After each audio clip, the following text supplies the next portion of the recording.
Imagine a moonless night in North Africa where sand tastes like metal and the air carries the slow, arrogant rumble of tracks. The camera pulls back for the wide shot. A desert road sliced by shadow, silhouettes of steel behemoths rolling under a sky that feels too calm for what is coming.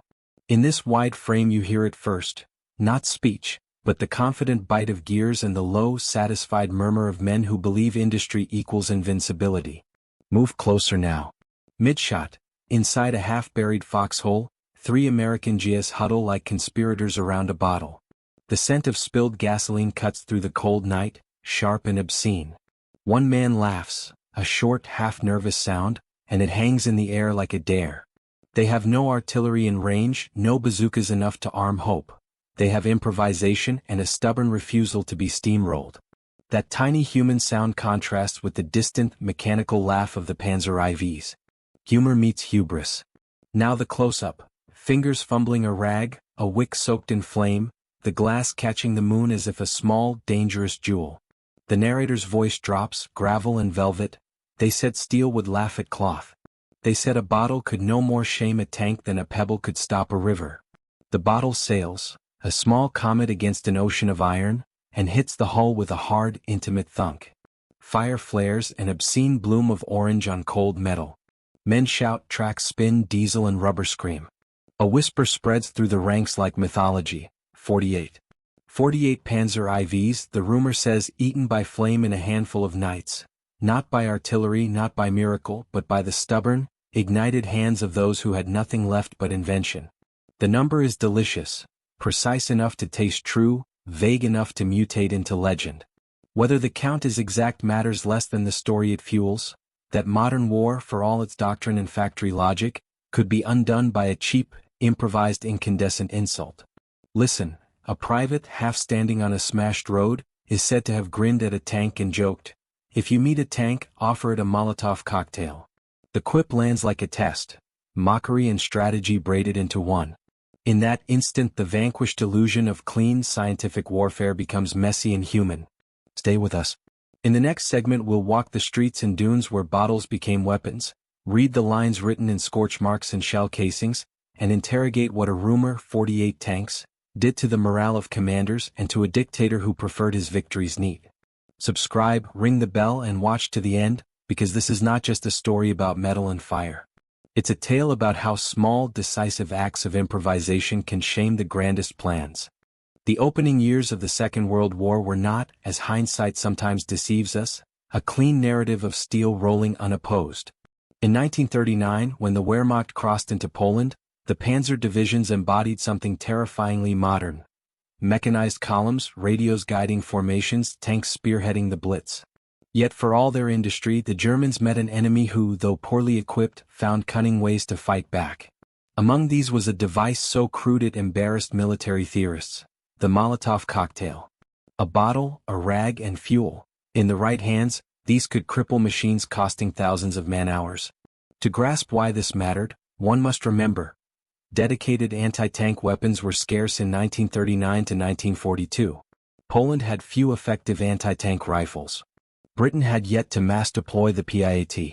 America's M1 bazooka existed in design form but was not widely fielded until late 1942. Infantry facing tanks relied on grenades, mines, or sheer audacity. Into this gap stepped the bottle bomb, named with bitter wit after Vyacheslav Molotov, the Soviet foreign minister whose speeches attempted to justify Soviet aggression. The Finns, in the Winter War of 1939-40, first made the cocktail infamous. Against Soviet T-26 tanks, their bottles set engines ablaze, forcing crews to flee or burn alive. But the phenomenon did not stay confined to snowy forests. As German armor rolled into France, Yugoslavia, Greece, North Africa, and finally Russia, improvised incendiaries became common currency in the arsenal of resistance fighters, militias, and even regular soldiers. It was not simply desperation, it was pragmatism. If no shaped charge was at hand, if no anti-tank gun could be hauled into position, a man with courage and a bottle could level the balance. Here lies the irony. Even the United States, industrial giant, arsenal of democracy, found its infantry leaning on bottles of gasoline in 1942. In North Africa, The first major clash between American troops and German panzers at Kasserine revealed how thinly spread the new bazookas were. Infantry platoons often had a single launcher, sometimes none. Training manuals circulated instructions for gasoline grenades, advising soldiers to hurl them at engine decks, ventilators, or turrets. In Italy, GIS stuffed Coca-Cola bottles with fuel, lighting them with matches or fuses, and ambushing Panzer IVs in alleyways. The Americans did not adopt this with pride, it was born of necessity. Yet necessity in war is its own doctrine. The soldiers joked to mask the terror. If you meet a tank, one quipped, offer it a Molotov cocktail. The phrase spread not as formal doctrine but as gallows humor, a reminder that sometimes the gap between annihilation and survival was measured in ounces of fuel and a flick of flame. The German crews, for their part, were not oblivious. In after-action reports, panzer commanders described the peculiar fear of fighting in cities and close terrain. They could accept artillery strikes or armor-piercing rounds as part of battle. Those were impersonal. But the bottle, crashing from a rooftop or exploding from a ditch, was intimate. Flames crawled into ventilators, suffocating crews. Paint blistered. Rubber gaskets failed. Hydraulic fluid boiled. The smell of burning gasoline inside a steel box was a sensory nightmare. Some tanks survived, engines cut and restarted later. Others, hit at the wrong seam, erupted into violent pyres.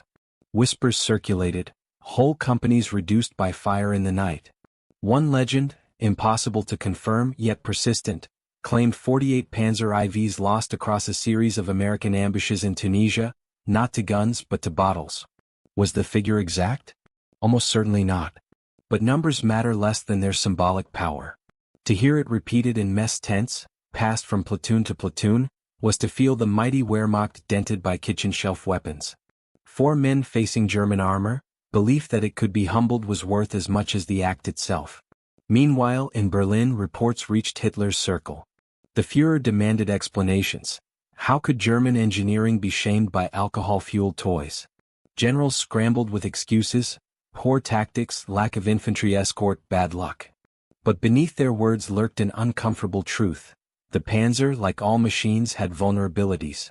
Against concentrated, organized defenders, even the strongest armor was merely a coffin waiting for fuel and flame. This is the paradox of early World War II.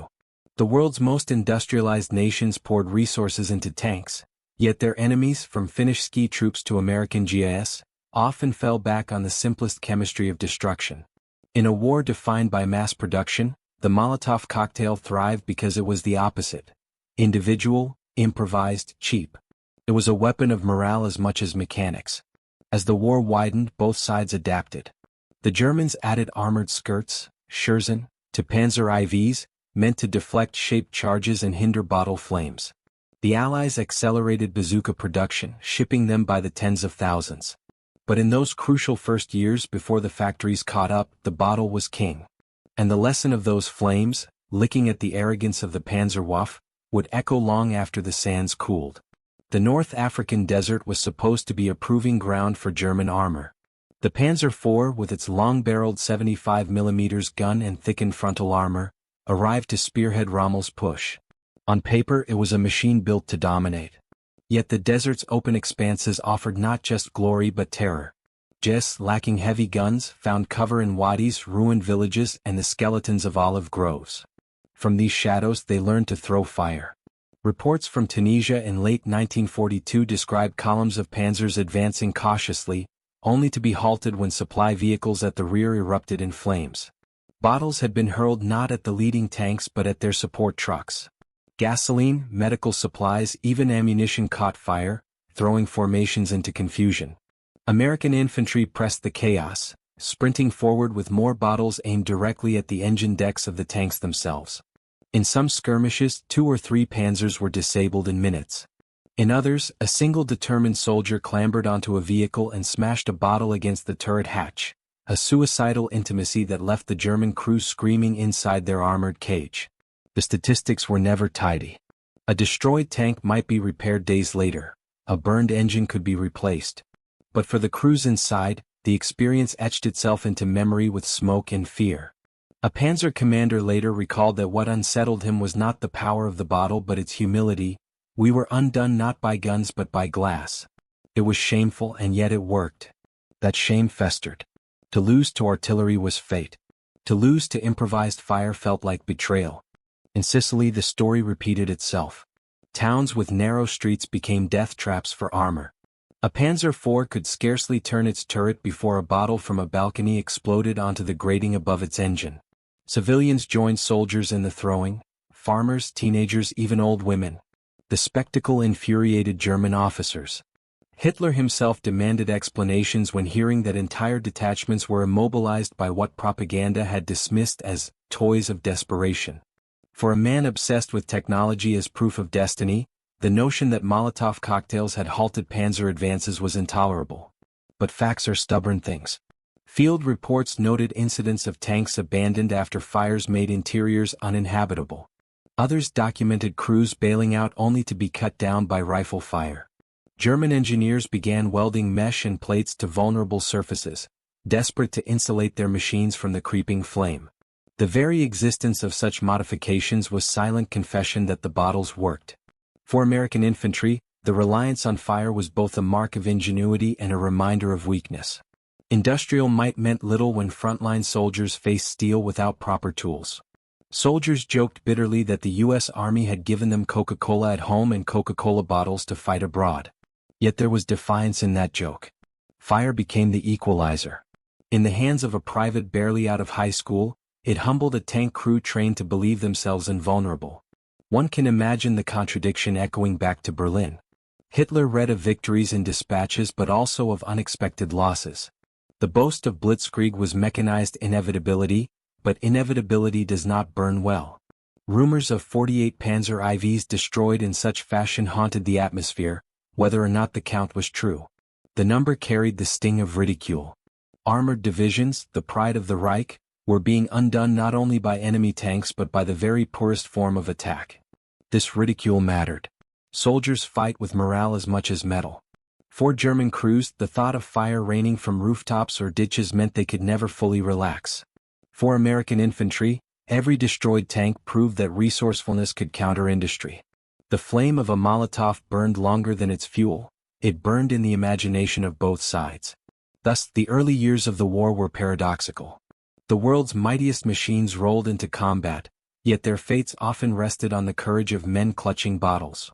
And behind the maps and speeches, in the concrete bunkers of Berlin, one man struggled with disbelief that his panzer divisions could be humbled not by rival industry but by fire born in kitchens and bars. The Molotov cocktail's success was never guaranteed. It was crude, unreliable, and dangerous to the user. Yet when it worked, it was devastating. The principle was brutally simple. Fire consumes oxygen, fuel spreads, and heat overwhelms machinery designed to function only within narrow tolerances. A Panzer IV's engine ran on finely tuned combustion. When a bottle of burning fuel shattered across its vents, fire rushed into the intake, suffocating or igniting the motor. Hydraulic lines, painted wires, and lubricants became tinder. Once flames entered the crew compartment through hatches or ventilation slits, panic spread faster than the fire itself. German tanks were not built with fire suppression in mind. Designers emphasized speed, armament, and frontal armor. Early Panzer IV models had just 30 mm of armor, later increased to 50 mm and then 80 mm on the front. But armor was thickest where it faced guns. Roofs and rears remained thin, vulnerable to even a desperate bottle. The irony is sharp. Engineers armored their machines against artillery, yet overlooked the possibility of kitchen chemistry. American soldiers quickly learned these weaknesses. Manuals instructed them to aim at the rear deck, where the engine breathed through grills. Bottles hurled onto the exhaust system often burst into violent flames, sometimes triggering secondary explosions if fuel lines ruptured. Infantrymen also discovered that hurling multiple bottles in quick succession magnified the effect. One burst might be shrugged off, but 3 or 4 could overwhelm any attempt at control. Still, it is crucial to recognize how few alternatives the Americans had in 1942. The M1 bazooka, a rocket launcher capable of piercing up to 76 mm of armor, was a promising design. Yet production and distribution lagged. At Kasserine, many units had one launcher per company, sometimes none. The weapon also had teething problems. unreliable rockets, poor penetration at angles and fragile wiring. Mines existed but required preparation and courage to emplace. Anti-tank rifles, already obsolete against thicker German armor, were virtually absent in U.S. units. Thus bottles filled the void. The contrast is striking. America, a nation with vast industrial potential, was sending soldiers into combat armed with improvised bombs indistinguishable from those used by Finnish ski troops or Balkan partisans. The image embarrassed some commanders, but for the men in the field, embarrassment mattered less than survival. A tank rolling toward your position did not wait for procurement schedules. German responses revealed the seriousness with which they took the threat. In 1943, Panzer IVs began to appear with Scherzen, thin steel skirts bolted to the sides and around the turret. These were primarily designed against Soviet anti-tank rifles, but they also offered limited protection against bottles by making it harder for fuel to reach the main armor. Crews carried sandbags, wire mesh, and improvised covers for engine grills. Some units experimented with smoke dischargers to obscure approach lanes, reducing the chance of infantry closing in. Yet these measures were imperfect. In the close quarters of Italian towns, where streets narrowed and rooftops leaned over the cobbles, tanks could not maneuver out of range.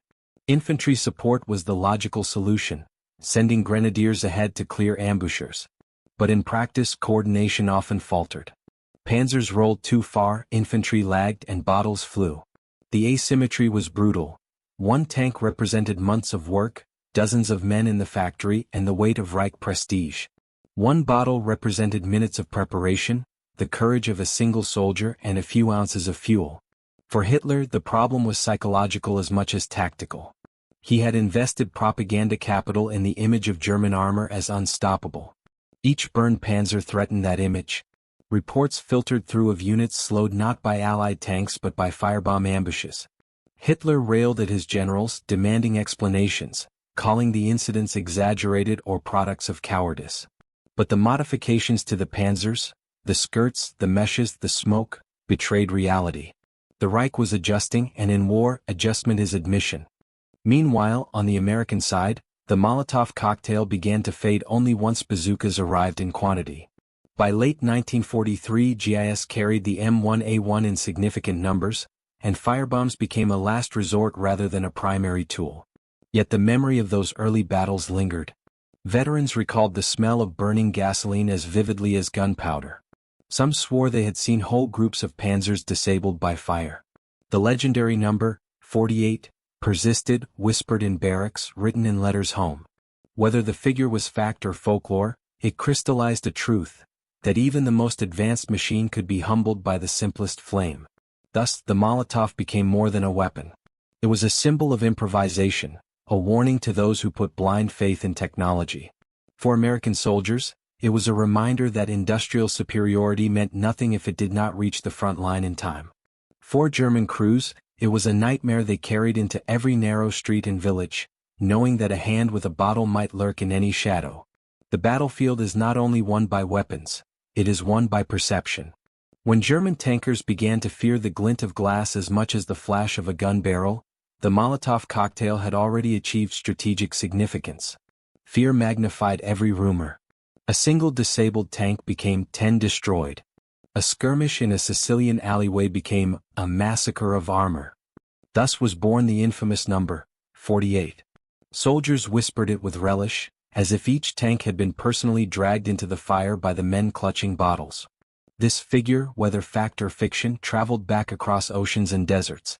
To American troops, it was proof that ingenuity mattered more than procurement schedules. To German crews, it was a specter that haunted their confidence. They were trained to duel with enemy armor, not to watch rooftops for sudden fire. No amount of drilling could erase the image of flames licking across the vision blocks, or the memory of comrades abandoning machines while still screaming.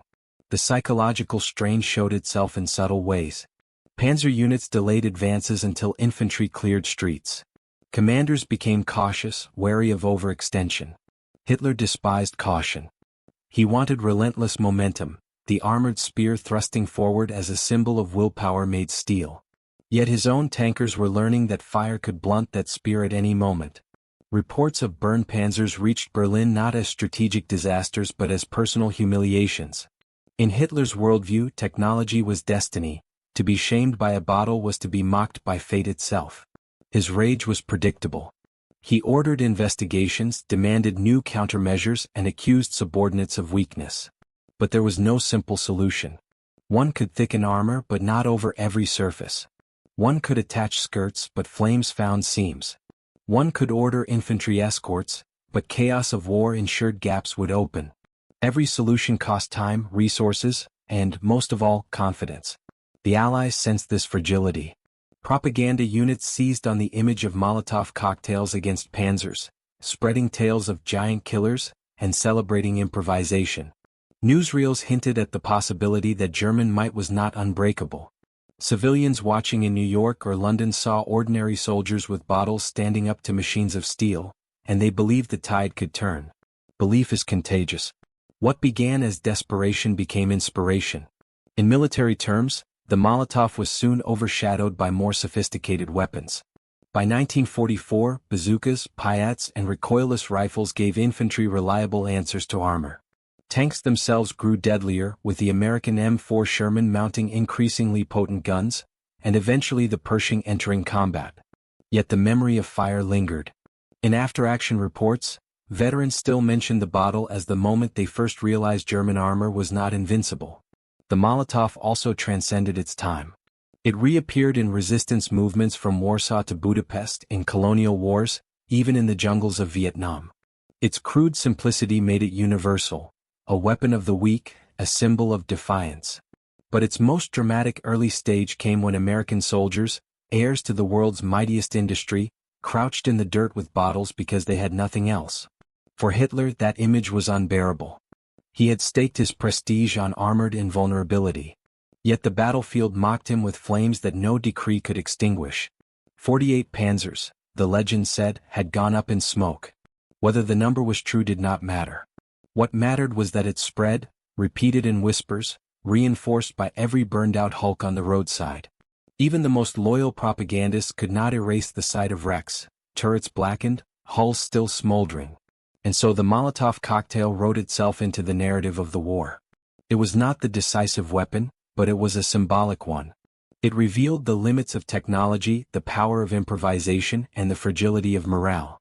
The Panzer IV, meant to embody German dominance, instead became the stage upon which bottles of fuel proved that arrogance could burn. When the war was over, veterans remembered the smell of gasoline, the hiss of flames, the sight of panzers halted not by equal machines but by human audacity. They told stories of 48 destroyed tanks, of men who joked, "If you meet a tank, offer it a Molotov cocktail." It was half humor, half defiance, and wholly a testament to the human will to resist. The legend endured because it was cinematic. Bottles flying through the dark, steel titans humbled, a dictator stunned. In the endless archive of World War II stories, some weapons are remembered for their sophistication. The Molotov is remembered for its simplicity, and for the way it made giants stumble. The Molotov cocktail's prominence in the early years of World War II can only be understood against the backdrop of military doctrine and industrial preparedness. In 1939, the German army fielded the Panzer III and Panzer IV as the backbone of Blitzkrieg. These vehicles were not invincible, but compared to the opposition they faced, they seemed unstoppable. Poland's anti-tank guns were sparse, France's doctrine emphasized static defense, and Britain's infantry carried rifles and Bren guns that could scarcely scratch armor. The shock of armored thrusts came not from their inherent invulnerability but from the lack of effective counters in the hands of ordinary soldiers. The world was in transition. Anti-tank rifles like the German Panzerbuchs 39 or the Polish WZ.35 could pierce early armor but were quickly outpaced as tanks thickened their plating. Dedicated rocket launchers and shape-charge weapons existed only on drawing boards. Mines required preparation and terrain control. For infantry caught in the path of armor, improvisation was not romantic, it was the only option. Thus the bottle became a battlefield equalizer. Finland's Winter War provided the first dramatic case study, where ski troops hurled thousands of Molotov cocktails at Soviet tanks. The name itself, Molotov Cocktail, was born of sarcasm, mocking the Soviet foreign minister's speeches. The concept spread quickly. By the time Germany invaded France in 1940, Both resistance fighters and regular troops had been trained to use improvised incendiaries. In urban fighting, where tanks could not maneuver freely, the bottle was often more effective than artillery. What is striking is how this practice extended even to nations with immense industrial potential.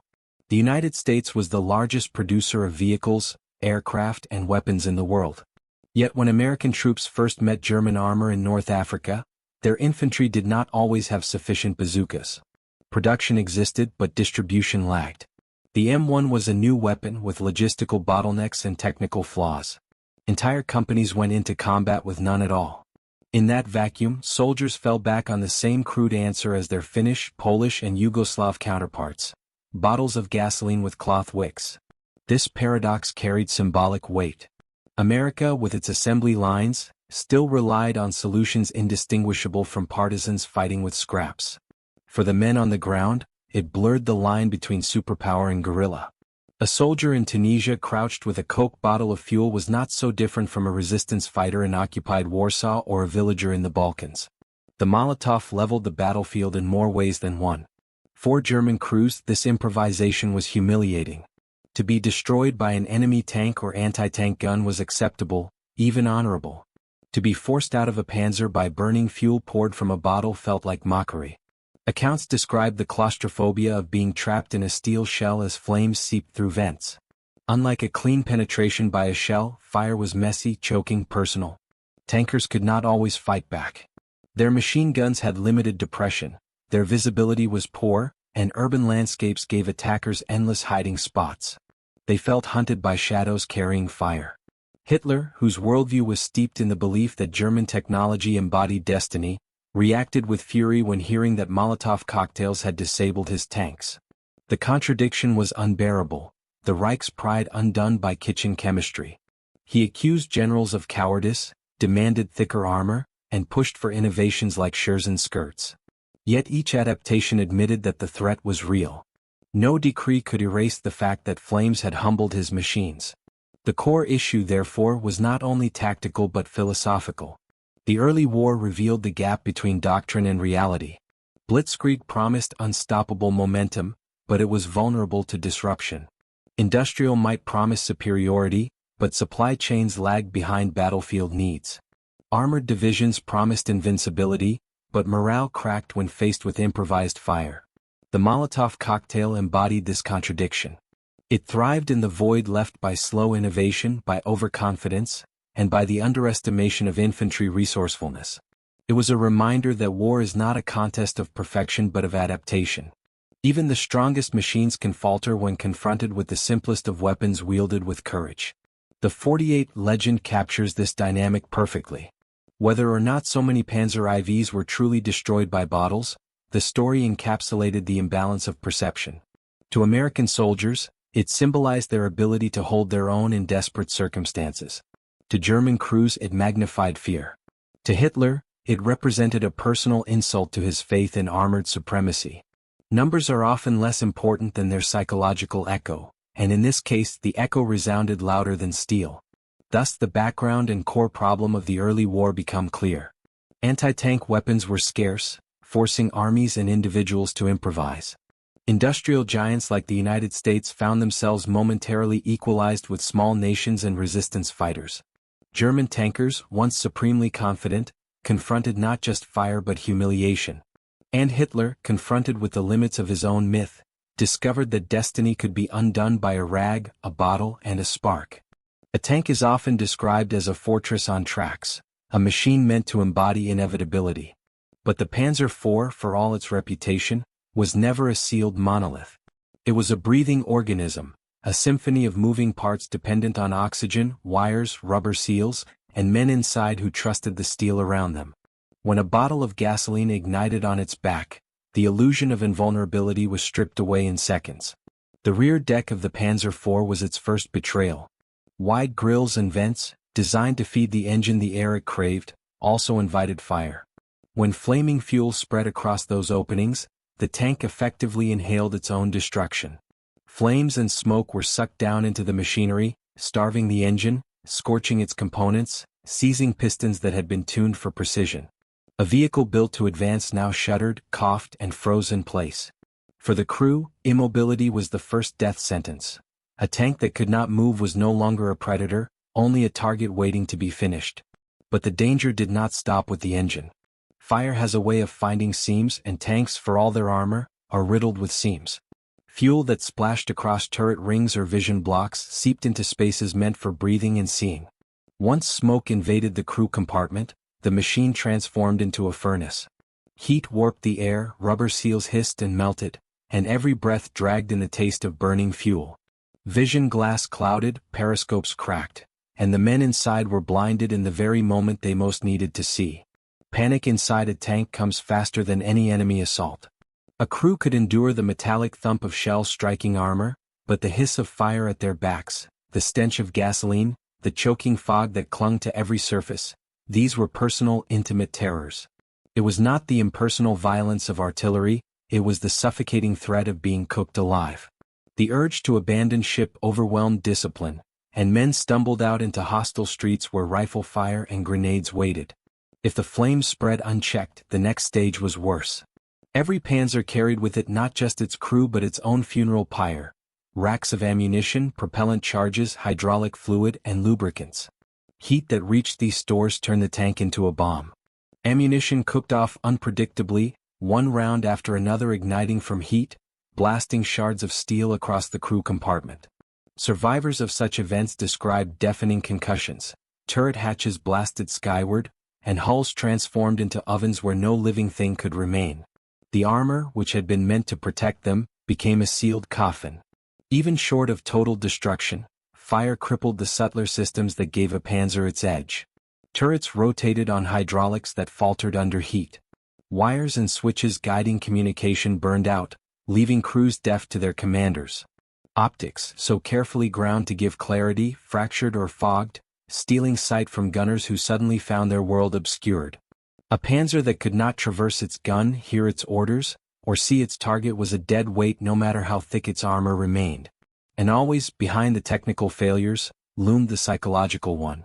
Once a tank burned, even if it was later repaired, the crew's faith in their armor was seared away. Each new advance through narrow streets or ruined towns carried the ghost of earlier fires. Every shadow might conceal a hand clutching a bottle. Every rooftop became a threat. The battlefield tempo slowed and hesitation infected formations. Commanders who once drove forward with confidence now waited for infantry to clear paths, losing the momentum that blitzkrieg demanded.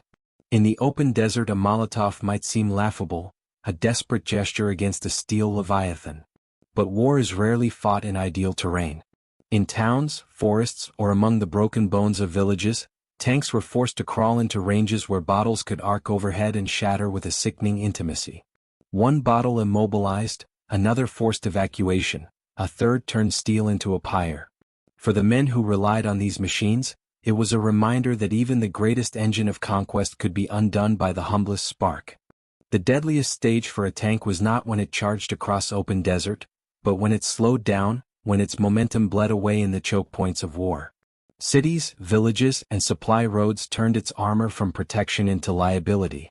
The Panzer IV, proud hunter of open fields, became prey in alleys barely wider than its hull. It was here that bottles of fire claimed their reputation.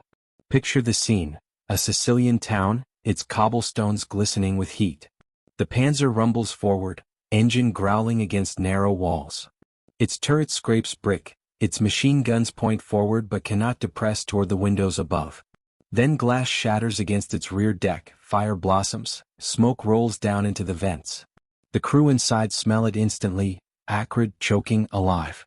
They spin the turret blindly, shouting, but there is no enemy to aim at, only flames crawling from the back toward their lungs.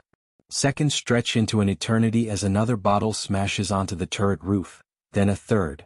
The Panzer is trapped, not by superior weapons but by gravity and fire. Even more vulnerable were tanks caught during resupply. Engines cooled, hatches open, crews distracted.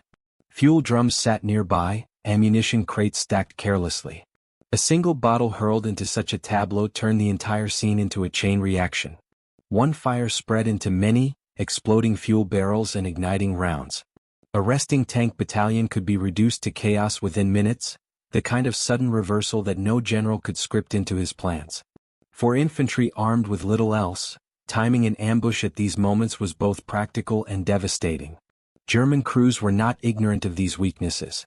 They learned, painfully, to fear rooftops, to dread pauses in villages.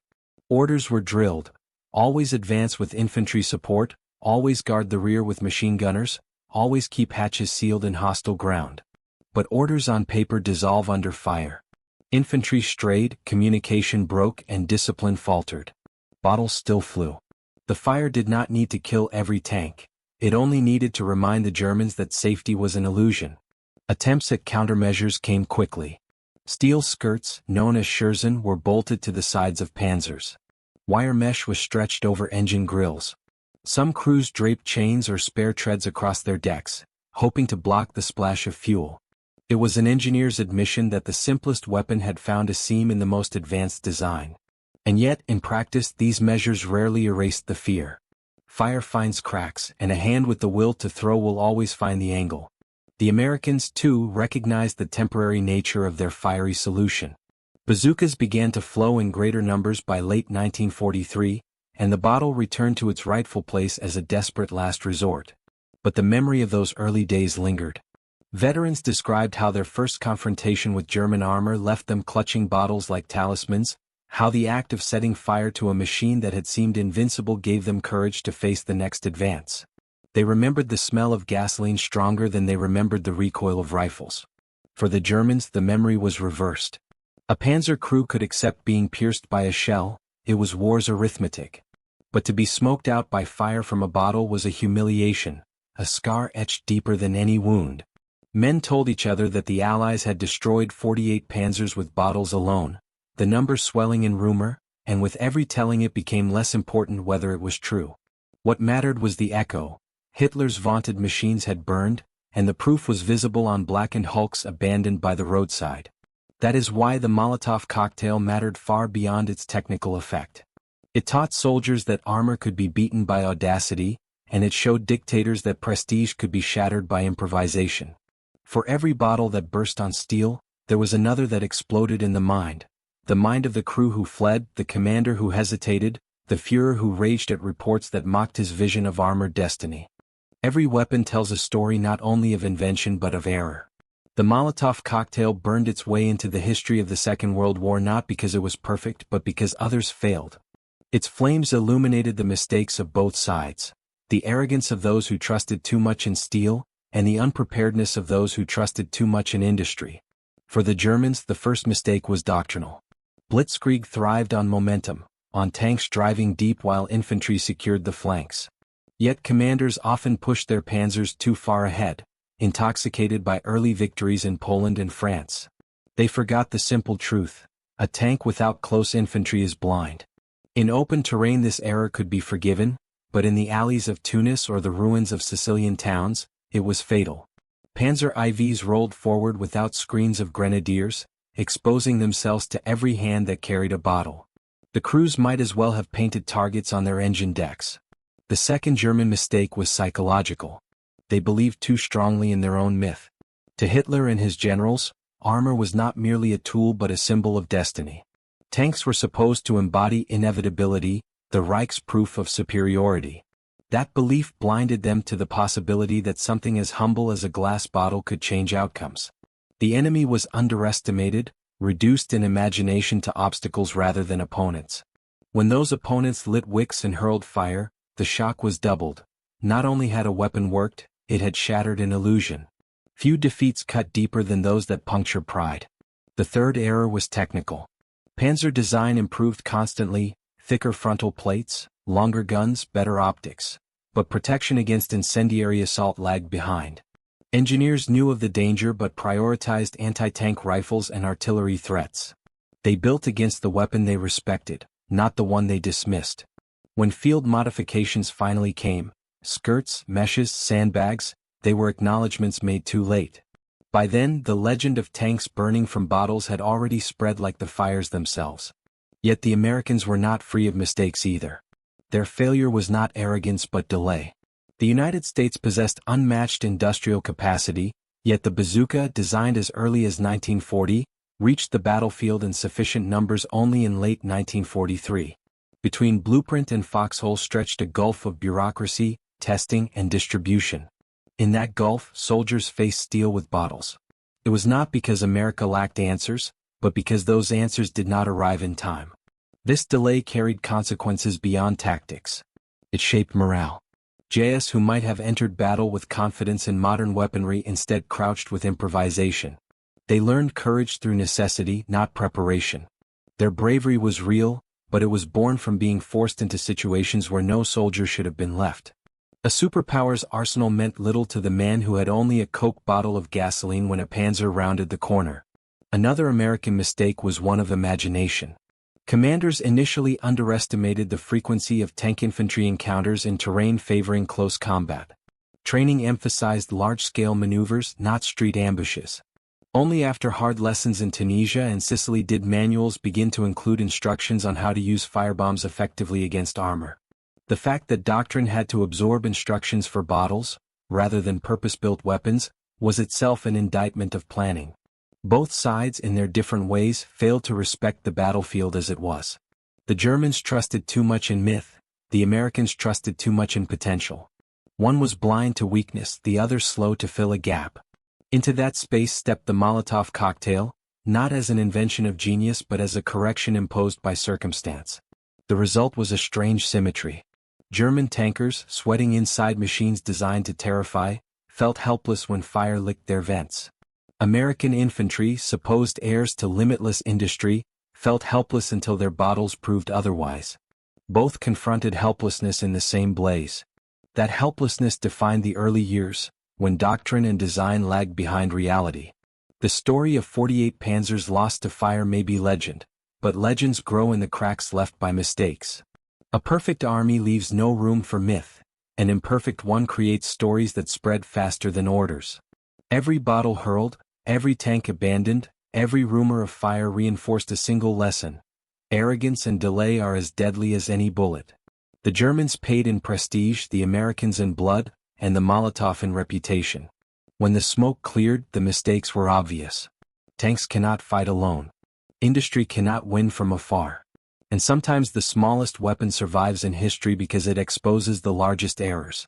The Molotov cocktail never won battles alone, yet its shadow stretched far beyond the flames it cast.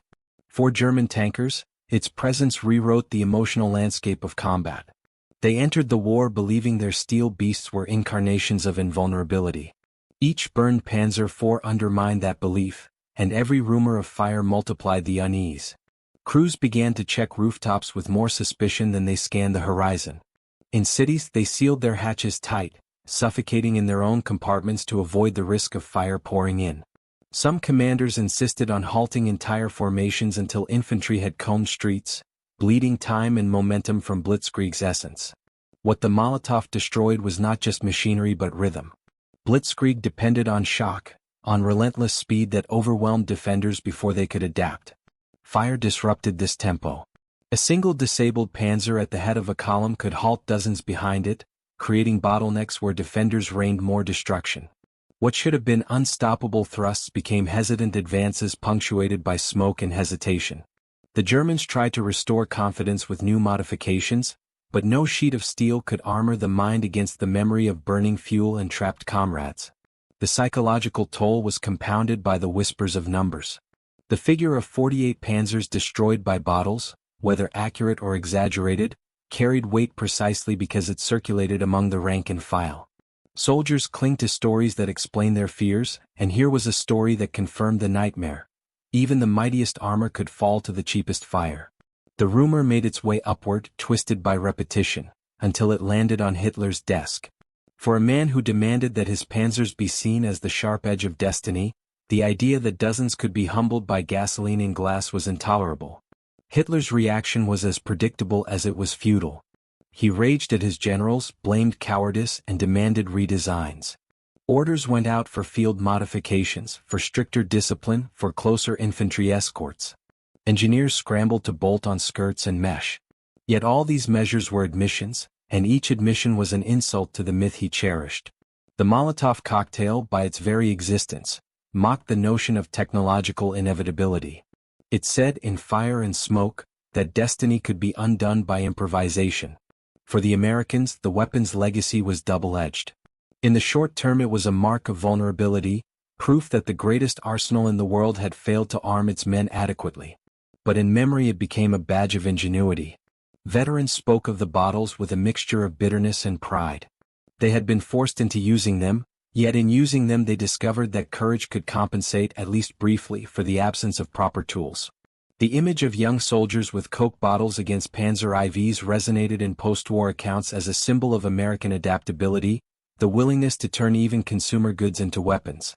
Beyond the armies, the Molotov became a weapon of the people. Its simplicity ensured that it outlived the war. Resistance fighters across occupied Europe used it against German patrols and vehicles.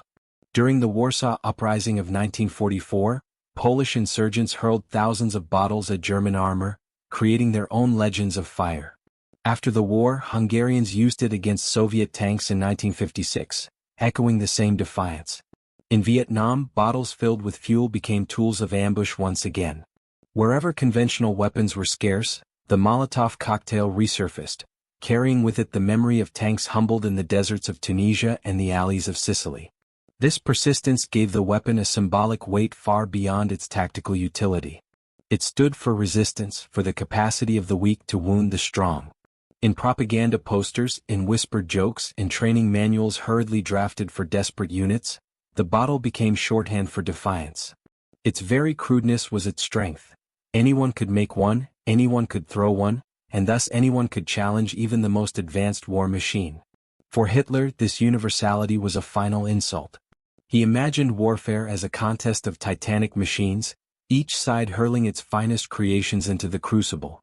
But the Molotov reminded the world that war was also decided by improvisation, by desperation, by the ingenuity of ordinary men. That reminder stung more deeply than any enemy tank, for it contradicted his entire myth of technological destiny. The long-term impact of the Molotov was to temper the cult of the tank. After the war, designers paid more attention to vulnerabilities: fire suppression systems, better sealing, armored fuel lines. Infantry anti-tank weapons proliferated, from bazookas to RPGs, ensuring that no crew would again be asked to rely solely on bottles. Yet the memory lingered, shaping doctrine. Armies remembered that armor cannot operate alone, that urban combat is its own battlefield, and that no machine is safe from the creativity of its enemies. Thus the Molotov cocktail's legacy endures not in steel but in myth. It did not decide the war, but it exposed truths that shaped it: that arrogance blinds, that delay kills, and that sometimes the simplest spark can humble the grandest machine. It left Panzer crews shaken, Hitler furious, and the world reminded that no fortress is impregnable when fire finds a way in. History is often remembered for its giants: steel divisions, towering leaders, machines that seem to dominate the horizon. Yet in the end, one of the most enduring lessons of the Second World War came not from the giants but from the smallest flame. The Panzer IV, pride of German armor, entered the desert and the streets of Europe wrapped in myth. It left too often in smoke, humbled by bottles filled in haste, hurled by hands that refused to surrender. The story of 48 panzers consumed by fire may be legend, but it carries the weight of truth. Not truth measured in official ledgers, but truth measured in fear, in morale, in the way men remembered. German tankers whispered about it because it explained their unease. American infantry repeated it because it gave them courage. And Hitler, hearing of it, raged not only at the loss but at the insult, that his vision of armored invincibility had been mocked by kitchen chemistry. The lesson is brutally simple. Machines are never as invincible as the men who design them believe. Industry cannot save soldiers if weapons do not reach them in time. And arrogance is itself a weakness as fatal as any breach in armor. The Molotov cocktail was not a miracle. It was a correction, a spark that revealed the flaws in doctrine, in planning, in pride. Its fire illuminated mistakes that grand strategy tried to hide. For soldiers, it proved that courage and improvisation could wound even the strongest opponent. For commanders, it was a reminder that war punishes complacency as swiftly as it rewards innovation. For dictators, it was an insult that no speech could erase. And for us, looking back, it is a reminder that history is not only written by factories and generals but also by men who find a way to fight with what they have. If you remember nothing else, remember this: sometimes the cheapest weapon teaches the most expensive lesson. A rag, a bottle, a spark, and the illusion of invincibility burns away. Stay with us because this is not the last story of arrogance humbled or of improvisation rising from desperation. Subscribe to the channel, ring the bell, and join us as we bring more forgotten chapters of war to life, where myths collapse and history speaks not in steel but in fire.